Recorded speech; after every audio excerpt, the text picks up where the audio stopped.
bana badde jagala nkulabe ku video call. Akumye ku audio. Teka.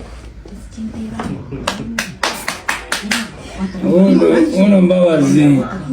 Anka mteleko.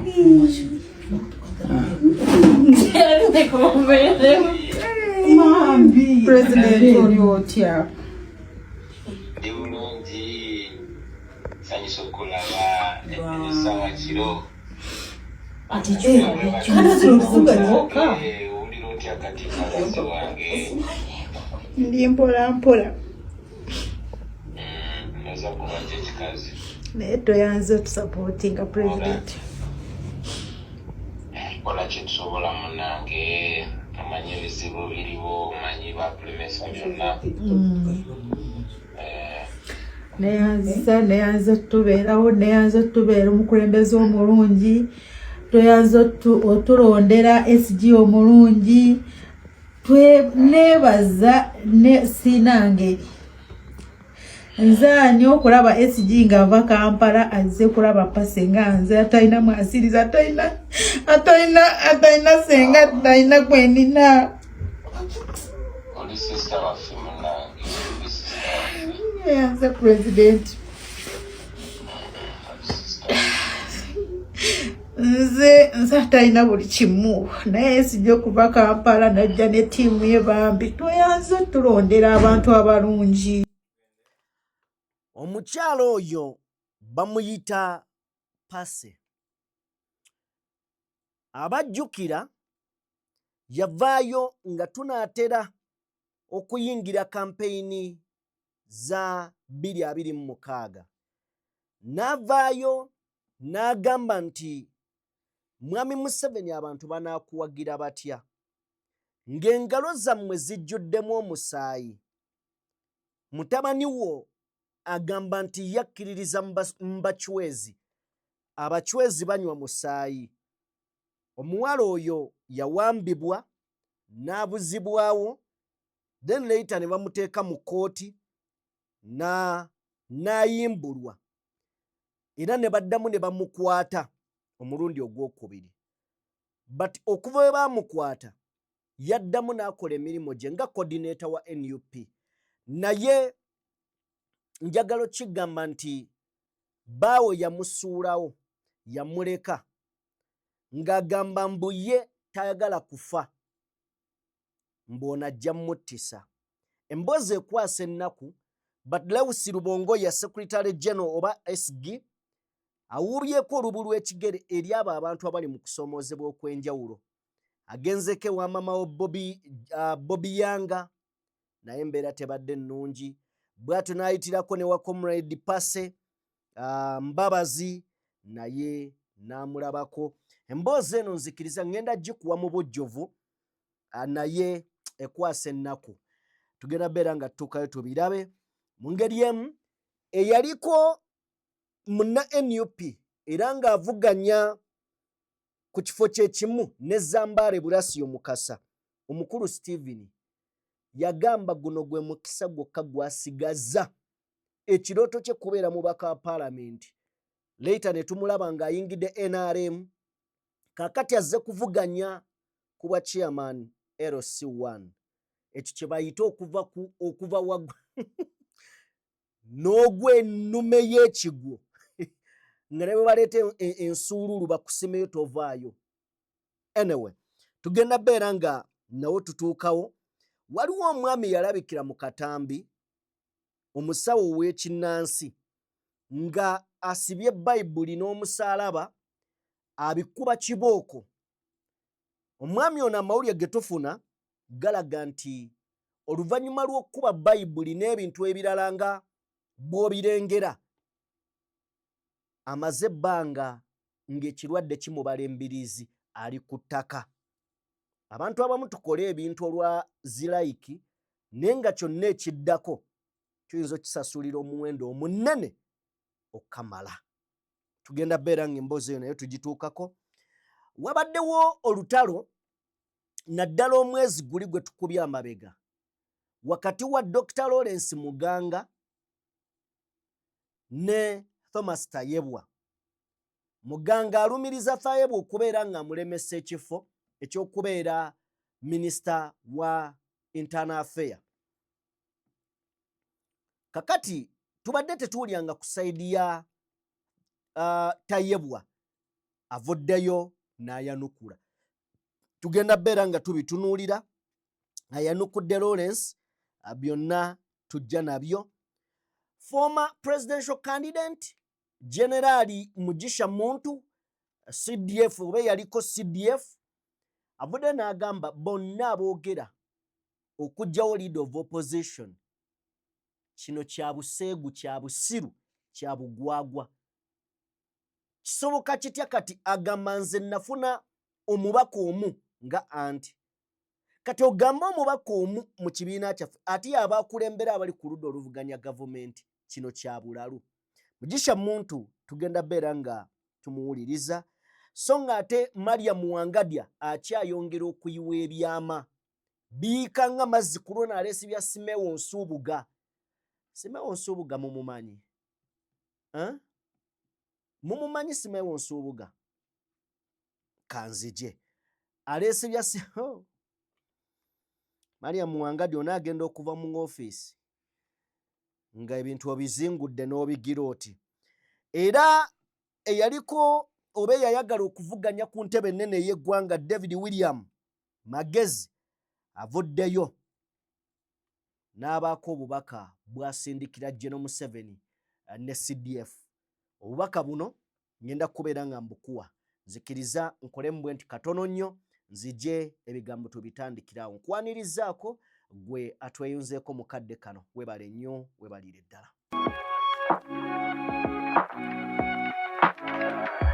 DPTV Uganda, Dawn People Television.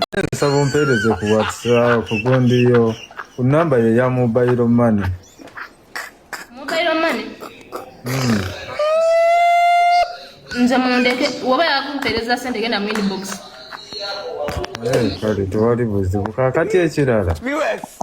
Apologize. Mbadde njagala onkubira ekimuhoozi ekyo essasi kifeffe tuweereze. Nange nze sina kyempulidde. Ajja.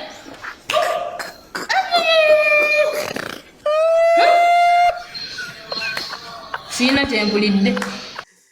Naye mmwe social media kyegenda okukola ku bigambo by'abantu afande bw'ojja ku live bino bisuubire bwe bamugambe ka mobile money kyakiwulidde era n'amuwa n'amagezi nti genda mu inbox naye kasita bamugambye gundi munyige essasi agambe sikiwulidde. Simanyi social media nnungi naye wonna weetutwala. Nina omusango omulala gwendabye ndowooza abaana ba TikTok awo gubadde ku poliisi naye nga ssebo gwe baawaabidde ataddeko live ne yawaabye ataddeko live ng'ofiisa omusirikale ayina obbaluŋŋamya agambye gwe baawaabidde dabona akomenti nze kyagamba agambye naye naawe neetondayo mbi weetonde bulungi ng'asinziira ku live bano ze bataddeko. Ngambye naye wanuwo we tugenda poliisi baana babadde bawala oli bw'agenza okwetonda era afukamidde afande n'aleeta simu bulungi n'amutega essimu n'atandika okusumulula ono n'afukamira ne yeetonda ng'afande yakutte live. Kaga wonna we tugenda ndowooza gwe mulembe oguddako naye bwe guba nga bwe gutwe gugenda okukola twesabire. Mbaanirizaako mikwano gyange yonna gye musinzira okubeera nga mulaba abatulaba mwebale nnyo mwebalire ddala. Sisobola kujja ne sibabuuzaako oba ne sisiima bye mukola kye mukola kya muwendo nnyo nnyini ddala. Abatudde mu mmotoka zammwe abatulaba nga musinziira ku masimu kompyuta oba tabyo mikwano gyange mwebale nnyo mwebalire ddala okubeera nga omukutu guno mugufudde ensonga buli kaseera kye mukola kya muwendo mikwano gyange. Nja kusaba video ogimpeerera iki yakatwegattako nga gwe mulundi gwo gwosoose okubeera ng'olaba omukutu guno, genda maaso n'okubeera ng'ate osubscribinga. Bingi ojja kubeera ng'obifuna mu budde era nga ofunira ddala tubyongerezaako endowooza zaffe oba endowooza yange gye ndowooza nti teba mbi eri ggwe n'abo bye tuba twogeddeko. Tubikola lwa ggwanga lyaffe, tetulina kigendererwa kyonna kyakubeera nga tulikakkanya oba okulitabangula. Nzikiriza nkutegeeze ku Sheikh Ashraf, omusomi ate era omulombi wa dduwa, munoonyeko gwe ayina ebizibu eby'enjawulo asobole okubeera ng'akuyamba mu ebyo ebikutaataaganya, ebikusumbuwa. Ennamba ye yeyo eri ku screen, esembyayo 711. Mwebale nnyo, mwebalire ddala mikwano gyaffe. Nzikiriza tugende buterevu mu mboozi eno. Mu mboozi gye tuwolekedde ndowooza tutandike n'agava mu NUP. SG oba Secretary General David Lewis Rubongoya agamba nti olunaku olwajjo twatutte obudde ogenda mu district eya Ishaka okulambula ku Comrade Mbabazi Passe. Mbabazi Passe coordinator wa NUP, in fact registrar wa NUP mu bitundu ebyo ebya Ishaka. Era nga tutegeeza nti ono abadde asafaringa n'endwadde okumala akaseera, tannaba kubeera ng'awona naye ate azzeemu amaanyi. Embeera eno yamutuukako oluvannyuma lw'okubeera nti baamukwata emirundi era yayongera okunafuwa oluvannyuma lw'okubeera nga asibwasibwa mu makomera ag'enjawulo n'ajjayo ebirwadde. So agamba omubiri gwe gukyali weak naye ng'omwoyo gwe gwo guli strong. Then bw'abadde yeeyongeddeyo mu lugendo n'agenda mu disitulikiti eya Kamwenge. Mu disitulikiti ey'e Kamwenge eno yeri maama wa Bobby Yanga. Mama wa Bobby Yanga naye bategeeza nti abadde mulwadde gy'ali n'abaana ba Bobby Yanga nga bw'obalengera awo, abadde mulwadde naye kati agenda akuba ku matu. Era agamba Rubongoya nti twebaza Mukama Katonda nti ayimprovinze, era twongera okubeera nga tusaba abo bonna abazze basapootinga famire zino, mwongere okubeera nga musapootinga obwana bwa Bobby Yanga ne jjajja waabwe. Taata ali mu kkomera, bw'obuuza abaamusiba musango ki tebakyamuleeta mu kkooti, tebakyamuteeka wantu wonna, naye nga musango ki mbu baamusanga n'ebyefaana si ebyamagye, ebyefaanaanyiriza mbu yayina ennyota z'abajjeno, yayina engatto simanya desert boot, yayina ebintu ebiri awo eby'ekijega. So obulamu bwe butyo bwe busaanawo, naye nga busaanawo ku kintu ky'oyagala nti mpagira kino ekibiina n'oli awagira kiri, olw'okubeera ono tomuwagira ate ayina amaanyi, ayina obuyinza n'akunyigiriza to an extent nti obwana bwo bubeera ewaka nga tebusoma, abantu bo ne bafa nga tobaziise nako, n'otasobola nakuwadaawadako kudduka mu ddwaliro nti oba oli awo obeeko ky'obayamba. So bwe bulamu obugenda mu maaso sayidi zeeyo. But President ayogeddeko ne Mbabazi Passe. Mbabazi Passe amaziga ne gamuyitamu. Nja kusaba akatambi ako tukalabe tukamaleyo kaddakiika nga 2 ne seconds nga 5. Tusooke tukalabe. Ne bannaye mbadde njagala nkulabe ku video call. Akumye ku audio. Teeka. Uno Mbabazi ankamutereko.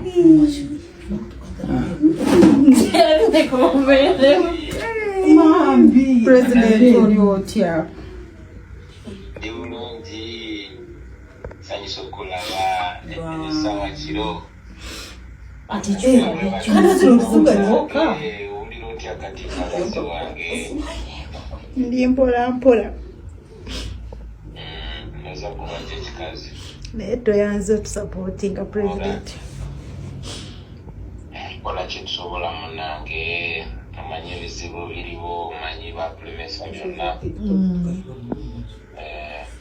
neyanze otubeerawo, neyanze otubeera omukulembeze omulungi, toyanze otulondera SG omulungi. Nebaza sinangeri nze ani okulaba SG ng'ava Kampala azze kulaba pase nga nze atalina mwasiriza, atalina senga, atalina kwenina. Oli sister waffe munange, neyanze president. Nze atalina buli kimu, naye sijja okuva Kampala najja ne ttiimu ye bambi toyanze otulondera abantu abalungi. Nkusabira Mbabazi bawe yamulekawo. omusajja yagenda mu Museveni tamutta. abonge ajja kugamba, ajja kubina byonna bajja kwejjusa. Wande bajja kuba bekipininga. Mami ali atya? Kami mulungi. Mukama asiimwe. Naye president omanyi weesanyuse? Nange nsanyuse munange. Nange nsanyuse pase. Nzaani ayigani president. Oyina kyewanzimbamu. Kyali mukwano. Amina. Beera bulungi SG webali munaye kugenda mumulaba. SG ninyowa. No. Kolera guno oluguko kuiza kolera. Pase kandi etokula ngo oli omulwani bizima. Wow. Amazima kakwata kali emotional nnyo okujjako nga gwe natural oyina ettima, but moment eno ebadde nnungi. Kale ereeta ebirowoozo, ereeta amaziga, enakuwaza ate enyuma. Ndowooza enkolagana eno yeetaagisa. Mukazi wattu abadde eyo ekimbe kimubala embiriizi, tamanyi nti asobola n'okuddamu okwogera n'omukulembeze we ne bamukuba surprise. SG weebale nnyo, weebale nnyo.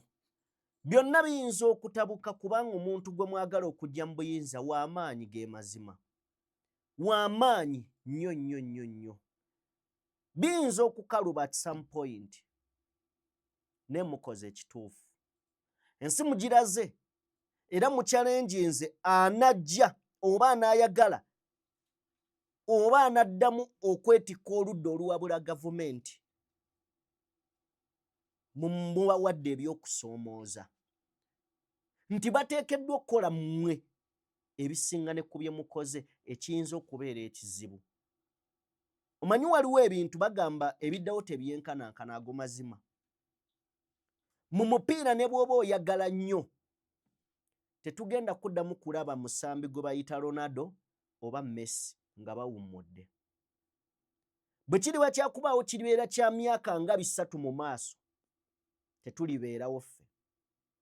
Ne n'okuddamu okulaba ekibiina ekifaanana NUP kiri organized, kifaayo ku bantu, kitekinga responsibilities. Nga bw'otakirabangako mu Uganda byonna ebibiina ebibaddewo tewali abadde akola NUP byebadde ekola oba byekola. Nga watabaddewo bwe tugenda okusanga obuzibu okuddamu okufuna ayinza obbikola. So mwebale nnyo, mwebalire ddala abakulu. Nzikiriza naawe ndowooza tuveewo. Bwe tuba nga tuvuddewo waliwo omwami ye Kaweesi Stephen. Tumujjukire n'ebimu ku bigambo bye bino. Mutuwa. It is my dream to go in parliament. To go in parliament. Ekyo kye kirooto kyange. Chichiroto kyange yingira parliament kitali njagala nze n'omusaala ne bandigututte gwonna naye nga ndi mu parliament kyekirooto kyange Kayimba osajja muno ono akaaba amaziga ku screen ndeka ate oseka ndeka kyobula nagambye nve ku programu eno kyekirooto kyange kubanga ddembe lyange kati ye ddembe ly'okukaaba nze lwaki bwenseka nange teriba ddembe lyange because ono ye okuseka kyanjawulo nnyo n'okukaaba byanjawulo biri opposite kakati akaaba nsaate enseka kati gonga nze nseka byange kati gongana okuseka. Why are you not trying to understand him? Ensonga ze nazo kunyonyedde bulungi naye yaŋŋaanya okwogera ku bintu bye kakati gwe oyagala okunzizaayo omusajja era addemu akaabe nze mbadde nsaba wandimbuuziza ensonga zange kuba omukulu agambye teyagala njogere ku nsonga ze ssente ze muveeko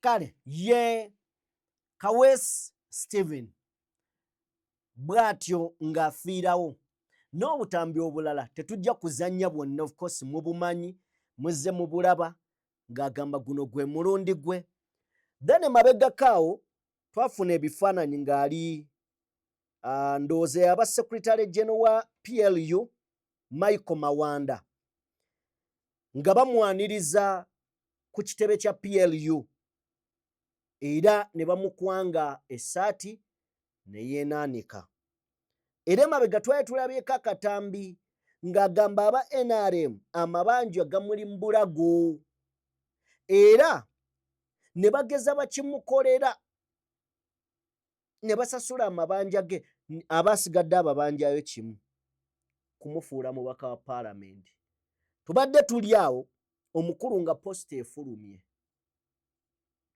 posita efulumye nga eriko kampeeko katono njabikodisa mbagamba ebigambo bino ku nnaku NUP gye ntuusizaamu NUP nagiviiramu ddala era n'omulundi n'ogumu sirigenga kukiddamu baganda bange abakyali mu NUP bwe mubanga kinatuukako temukituukangako sibasabira kukirozaako wabula mbasabira olunaku olumu muzuule amazima nti National Resistance Movement ye pati eringa ekyokuddamu eri buli muntu yenna aba mu mbeera nga mu butuufu alaba alekeddwawo. Nina ekirooto ng'omuntu eky'okuyingira paalamenti. Nzikiriza nti Mukama Katonda ono ng'akkiriza n'ekisa abantu kye balina ku ntobo y'emitima gyabwe 231 togenda kuddamu kufuna National Unity Platform nga yekiika mu paalamenti nga komanda wendi NRM kati era sikiinaamu kwejusa kwonna.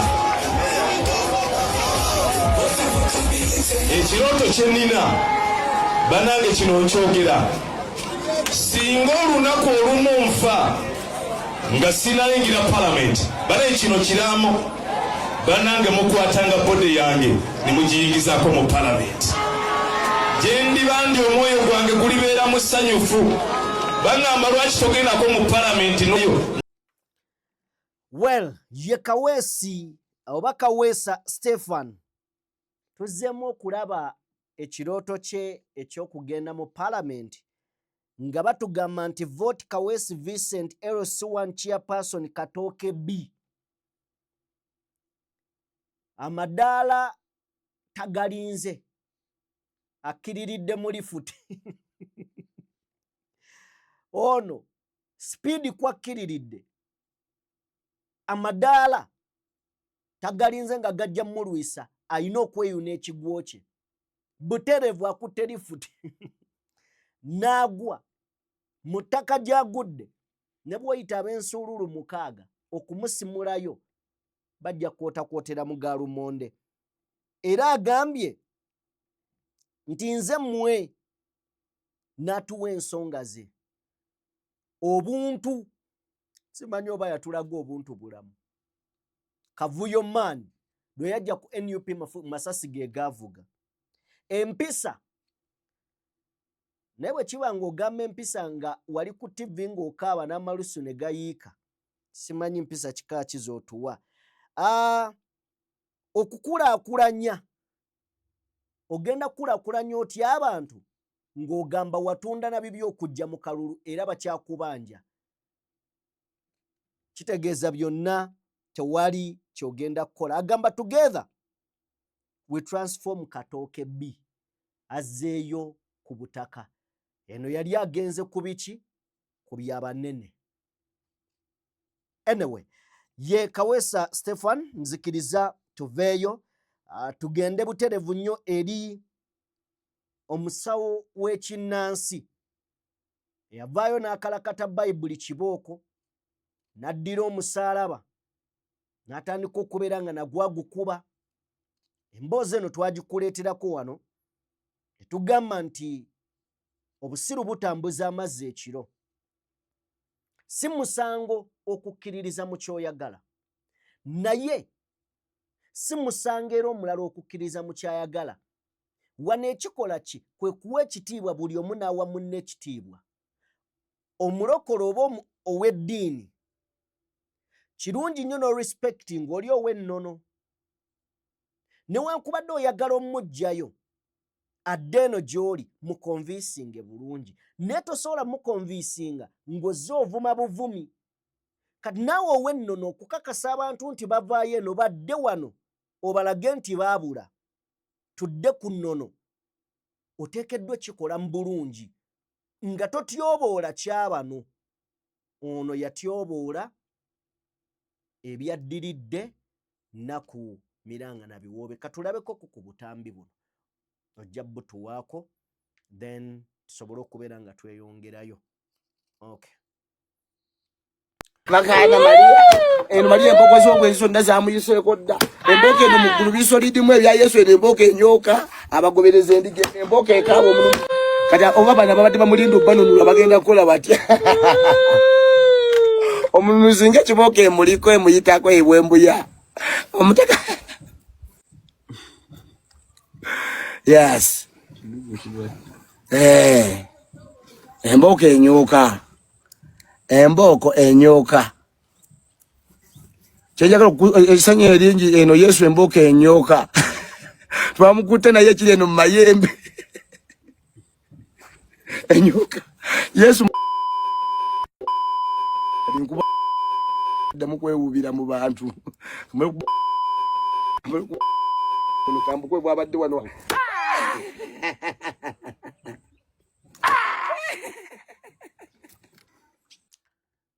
Olabye kye bayita obutategeera, ko si musiru, mugezi. Kubanga nga gwe bw'omanyi Bayibuli naye amanyi bino eby'obuwangwa, enjawulo eriemu nti tategeera. Tategeera ngeri yakwatamu bintu. Ayagazisa abalala okujja gy'ali. Waliwo omwami gwe nabanyumizako twali tukola story eyo, mwami erinnya nalyerabira. Abamanyi Church ya Prayer Palace ekibuyaawo. Omwami wa Wondooza ye mutandisi waayo. Yalinnya mu Qur'ani. Byakujogereza ebyo. Yalinnya mu Qur'ani n'avuga emmotoka teyadda. Accident. So, muve mu kuzannyira ku bintu by'abantu. So, tuveeyo ew'ekivubuka ekyo. Tukitegeddeko okusinziira ku Gabriel Bule, avuddeyo n'atugamba nti ekivubuka ekyakuba Bayibuli. Ekyakuba Bayibuli kiri eyo mu ddwaliro, endwadde zikibala embiriizi. Mbo bakiwa ekitanda ate ebbanga eriwerako. So katukusabire owone, ne mu kuwonako odde ng'otegeera. Kwagamba Mukama abe ng'akubonerezaamu kutegeera. Oveemu okwewussa okwo. Away from that side, katugende buterevu nnyo eri Deputy Speaker Thomas Tayebwa ayanukudde Dr. Lawrence Muganga. Amwanukudde kuki? Njagala tusooke tulabe. In fact, kambayitire mu buyitizi tuleme kulya budde. Dr. Lawrence Muganga ne Frank Gashumba balumiriza Tayebwa okubalemesa okulayira. Era olukongolo Frank Gashumba n'aluteera ddala mu Tayebwa nti ono tayagala Banyarwanda. Era ye yabalemesezza, si President Museveni, si muntu mulala yenna, naye Tayebwa. So Tayebwa tuwadde tetuwulirangako ng'avuddeyo. This time round avuddeyo n'ayogera. Omukulu Muganga okumanya kino ekintu kyamukosa kyamuluma. Yatuuka n'okwetikka ab'amawulire. Bw'atyo n'abatwala ewaabwe n'akulukusa amaziga ku bijja by'abajjajjaabe. Kano kawulire. Ebijja ebiriko abantu abatasukka basatu. Nga kuliko maama, kuliko taata, kuliko ne baaba mukulu wa Muganga. Si be bantu basatu. Ekibuuzo singa oli akubuuza nti bajjajjaabo bali luddawa. Kubanga kye basinga okuyombera nti si biri. Naye mu mboozi eno bwe baali batunnyonnyola omukulu mu ndenyi,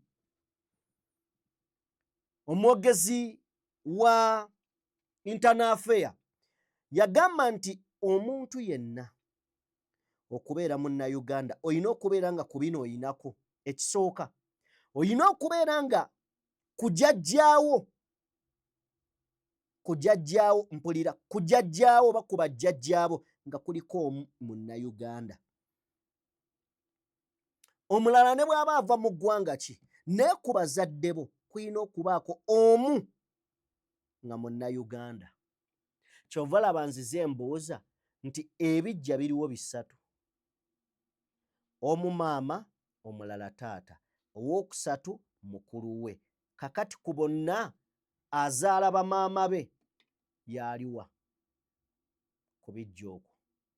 Tetujja kudda mabega. Tayebwa avuddeyo ne yeewozaako, naye alabudde n'agamba nti ebintu byonna buli mwagala obitwalira ku social media, ekiddako tebigenda beera birungi. Buli mwagala obitwalira ku social media. Nsaba otuwe Thomas Tayebwa. Social media is going to make it very, very hard for you. And people are going to make allegations on you. You are going to carry a lot of burden. I can give myself as an example. When we are on vetting of ministers, the vetting of ministers, according to our rules, is indoor, is closed door. Okay? Yes, it's closed door. But someone comes out and makes wild allegations on you, and you cannot come to clarify, to say, no, we did this because the rules say it is closed door. Okay? Even someone, very, very simple, and you find you're boxed in a corner. You carry burden. Someone said, I hate Banyarwanda. I don't want Banyarwanda. But I mean, if the rules were saying, bring a document, this is not an issue of opinion. It's not an issue of Tayebwa's opinion. It's an issue of you presenting what you're required to present. And then my hands would be tied. So you are going to have those kinds of challenges. They are going to come very many. You will carry the burden of the whole house. They will accuse you for things. Sometimes you will keep quiet because you know a lot. If you start talking out, you might end up, going way, way beyond. So I request you, honorable colleagues, be cautious. Be cautious. Seek professional advice. We are going to have a very honest discussion as a leadership with the CPA. A very, very honest discussion with the Public Relations Department. And see how best we can help you MPs. Wow. Ye owekitiibwa Thomas Tayebwa ng'agenda maaso n'okubaako oba oliawo okulambika kwakola eri abakulembeze babaddemu okusoma ndowooza bwe kuba tekuggalawo leero kuyinza okuggalawo ku Mande. Babadde mu kuyitiramu ababaka abakajja mu paalamenti oba oliawo n'abaagala nga babaddeyo ku rules za paalamenti n'ebintu ebirala. Kyova olaba walabyeyo Joel Ssennyonyi, walabyeyo Thomas Tayebwa, walabayo Dewandooza, waliyo sipiika yennyini ne Joel Ssennyonyi, n'abakulembeze ku mitendera egy'enjawulo kwongera kubangula na kubawa confidence bwe baba boogera biki bye balina okutunuulira, bw'oba oyagala kuleeta motion biki so n'ebirala. So byebyo naye nga yo social media yakuba muganga. Anyway, tukwate ekkubo tuveeyo. Twolekedde Mariam Wangadya. Mariam Wangadya afuuse seri bwe kaba kazannyo kafuuse ka butundu nga buli lunaku wabaawo ekipya. Mariam Wangadya avuddeyo n'abaako ebyama byasomola, ebyama ebikwata ku Simeewo Nsubuga. Simeewo Nsubuga mumumanyi kankujjukize ne lwaki mukujjukiza. Mujjukira omwami eyafiirwako abaana babiri mu swimming pool e Mukono eyo, abantu ne bajaguza, abantu ne bagaana okujja mu kikomera kye, abantu nga bali bweru bakuba mbuutu. Ye mwami gwe twogerako. Mariam Wangadya aleese akataami ne ŋŋamba katukawulire ffenna, njagala omutuwe. Another of these members was arrested and detained at Dubai International Airport en route to China. Reason? Upon scanning his checked-in luggage, live bullets were found in his suitcase. He was rescued by 2 cabinet ministers who are historicals upon intense diplomatic efforts with the United Arab Emirates. Another has been openly threatening to kill the RDC of Kasanda and also to kill his political rivals. I think at this juncture, I wish to play just maybe one audio or 2. But I can share all these audios with you, those who have the courage to play them.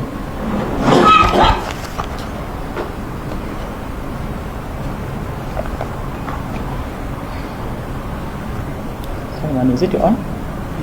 Okay.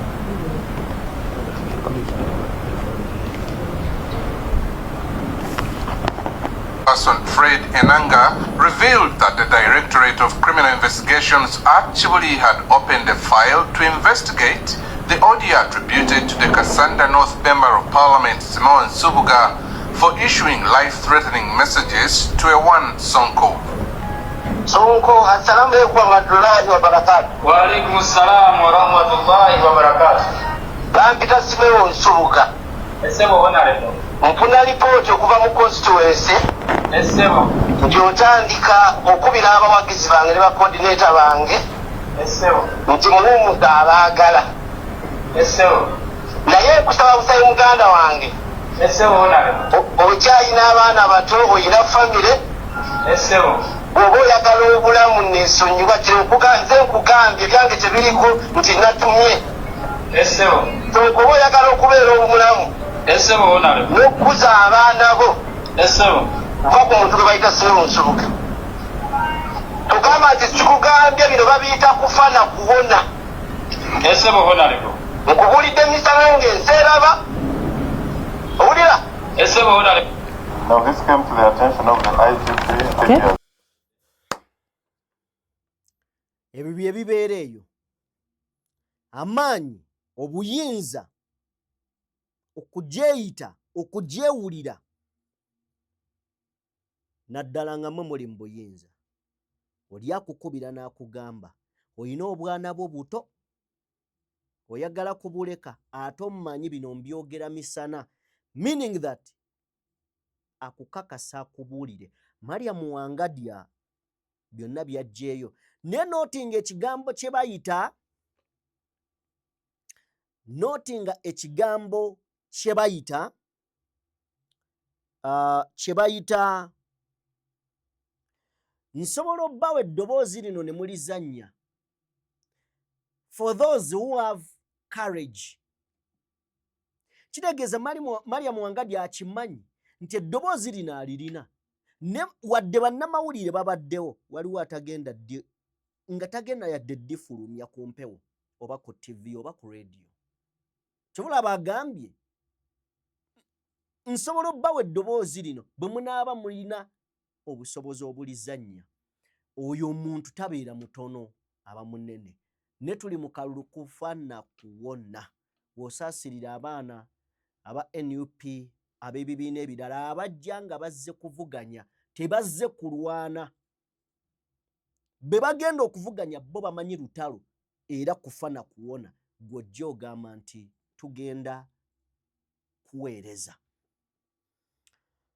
Anyway, tuveeyo tugende eri General Grigori Mugisha Muntu avuddeyo n'ayogera ku nsonga ezibaddewo. CDF General Muhoozi yavaayo gye buvuddeko n'ategeeza ensi eno nti ayagala kwerondera leader of opposition, ayagala nga yamulonda era tuba tuli awo ng'abamu ku bagoberezi be abamukkiririzaamu nga basituse ne batwala ekiwandiiko eri paalamenti okusobola okusaba liivu babawe bagende badraftinge engeri gye banaatambuzaamu ebbago lino erya Joel Ssenyonyi okumujja mu paalamenti. Era ne tulaba David Kabana ng'agamba enteekateeka zonna kati zaakuggyako Joel Ssenyonyi kati tumaliriza omulimu guno. Then Mugisha Muntu ng'abaddewo era alabye eri abaddeko mu position eya CDF avuddeyo n'abaako ebigambo by'ayogera. Ebigambo bye oluusi bizibu byakukkiriza nti Mugisha Muntu abyogedde. Naye gwe twogerako yali CDF. In fact, Mugisha Muntu ye yasooka okubeera CDF w'eggwanga nga Mwami Museveni awambye. Kubanga afuna obwa CDF bawamba mu 86. Bateekawo amekansa egira ekwasaganya ensonga. Mu 89 nga wakayita emyaka ng'ebiri n'ekitundu esatu ne balonda Mugisha Muntu n'afuuka first CDF. Ekintu kye yatwalira ddala okumala ebbanga. In fact yamalako na bbanga 89 88 ne bamuggyako. In fact yafuna 89 no 89 mu 98 n'avaako. Jeje Odongo najja, James Kazini najja, then Andrew Arunda Nyakairima najja, Katumba Amala najja, David Muhoozi najja, Wilson Mbadi najja, ne wajja CDF. Naye yasooka ebintu ayina endaba gy'abirabamu kuba ye abaddewo akaseera. Mu bigambo bye njagala obiwulirize. Njagala otuwe General Grigori Mugisha Muntu. I have seen, I don't know how far they have gone with this attempt, for example, to do away with the leader of opposition and elect. That's the most idiotic thing that anybody who has any sense in their heads would be trying to do. Because a leader of opposition belongs to a majority party. By law, even by practice, anywhere you go in the rest of the world. A leader of opposition shadows the prime minister, who is the leader of government business. A prime minister is not voted for, is appointed by the ruling party. The moment you say that a leader of opposition should be voted for by the whole parliament. The same by opposition and independent MPs.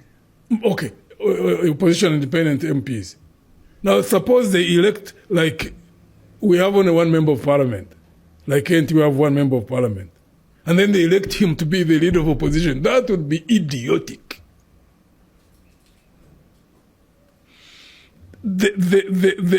Because this is a link to a population and their rights in terms of voting, regardless of the manipulation of the voting clause and the rest and the rest. But the moment you have a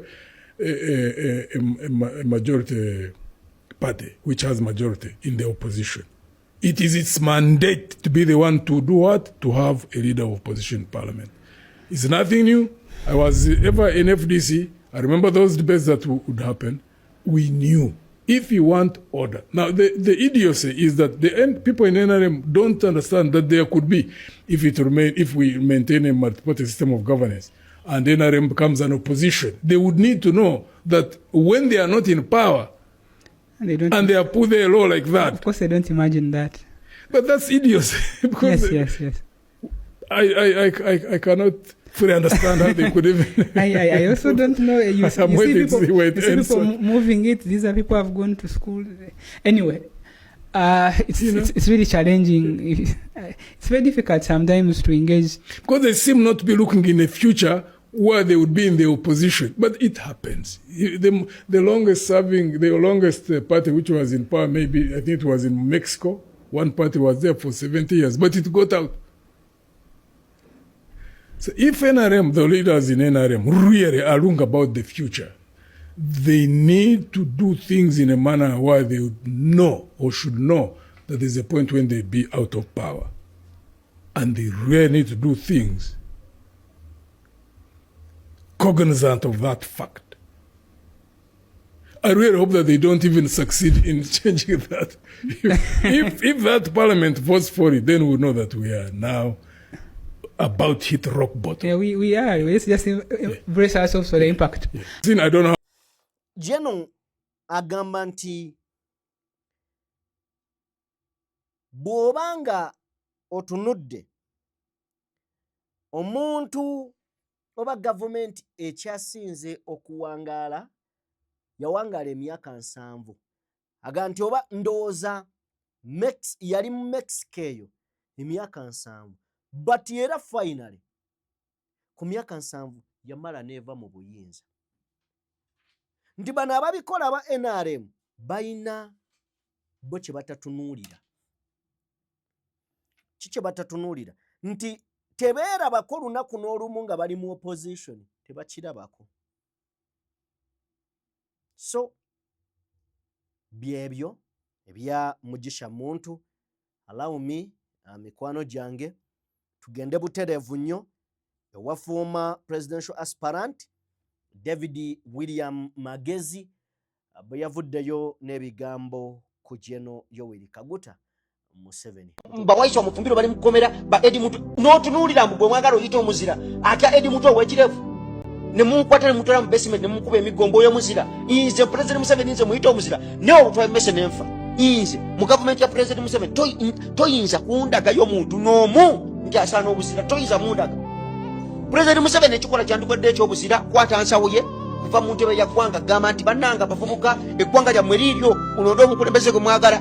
President Museveni yandisigadde mu history ng'omuzira naye ali mutukuba emiggo, ali mu kutusiba, atusuza kutobuce nga kuya mutamiivu ayogerako gwasiba. Bawaisha omufumbiro bali mukomera ba Edi Mutu n'otunuulira mbu bwe mwagala oyita omuzira atya Edi Mutu ow'ekirevu ne munkwata ne mutwala mu basement ne mukuba emigombo y'omuzira. Inze President Museveni nze muyita omuzira ne obutwa emmese n'enfa.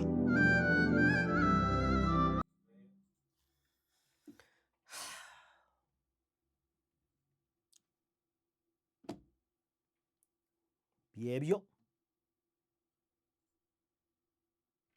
ngamba eki aliwo ekyokwongerezaako? Sijja kwongerezaako kyange.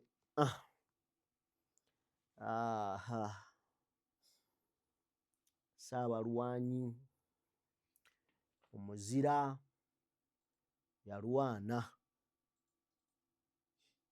n'anunula eggwanga lino.